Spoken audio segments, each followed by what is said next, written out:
My name is Heather. Today we're going to be painting this awesome butterfly watercolor painting together. Before we begin, let's go over our supplies. You're going to need some watercolor paper, a watercolor brush. I like to use a paper towel. It's nice to blot my brush off on. A black oil pastel, a roll of masking tape, clean water, and then a watercolor palette. This is the one that I'm using, but you don't have to use this one. Whatever watercolor palette you have at your house will do fine. Alright, I'm going to show you the steps that we're going to take to do our painting today. Okay, first we're going to tape off our paper. This creates a really nice border around our paper. And then we're going to use our oil pastel and we're going to draw out our butterfly. Don't worry, I will help you. And then we're going to paint the inside of our butterfly using our wet on wet technique with our warm colors. And then we're going to be painting the outside of our background here using our wet on wet technique with cool colors. We're also going to sprinkle a little bit of salt on there to bring out some texture. The salt is optional, but it's a really cool effect. Okay, first step, we're going to tape down our paper. I'm just using regular masking tape, and this might be something that you need help with, so if you have an adult with you, you might ask them to help you. Maybe not, maybe this is something that you can do on your own, you can try. I like to put my masking tape half on the paper and half off of the paper, like so. Okay, awesome. Looks great. And then I kind of dust my paper off just in case I get anything on it. And now we're ready to begin. Okay, so first we're going to use our black oil pastel and we're going to draw just half of a butterfly. And do you know what?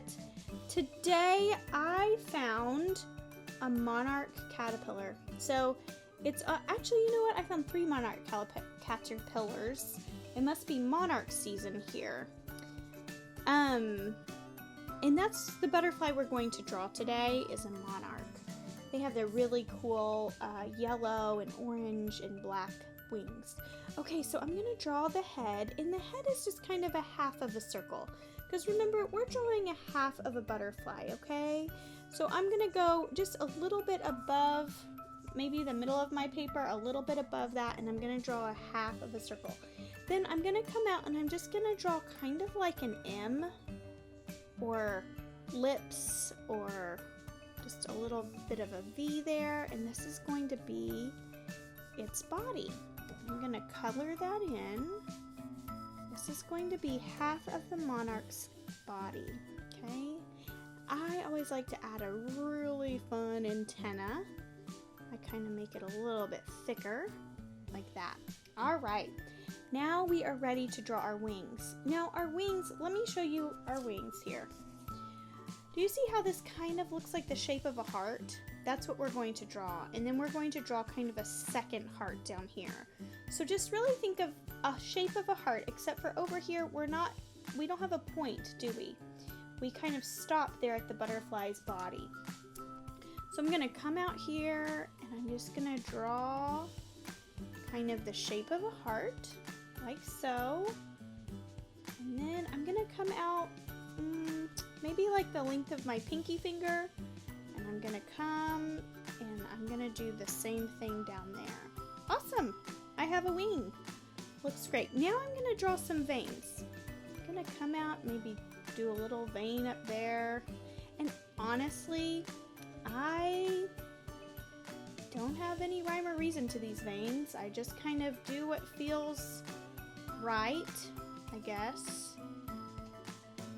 Do one here like that, and then I'm gonna do some over here, and I kind of just come out like that and do a little S shape. I honestly, the sky's the limit. Whatever you feel like doing here, nothing's wrong.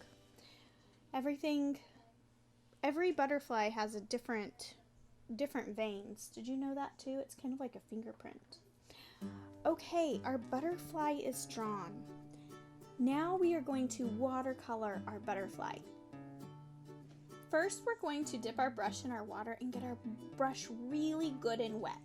After we get our brush really good and wet, we're going to wake up our paint. I call this waking up the paint, where we dip our brush in the water and we just kind of put a little bit of water on our paint well, okay? Our paint has been asleep. It's time to wake it up. Tell it it's time to get to work. All right. And I'm just going to come with my paint down here, and I'm just pulling that color onto the paper. And I'm actually just getting my brush wet and cleaning it off, and this is a wet brush. I'm just going to pull that water over, and I'm going to get a new color, maybe some yellow. I'm just going to put that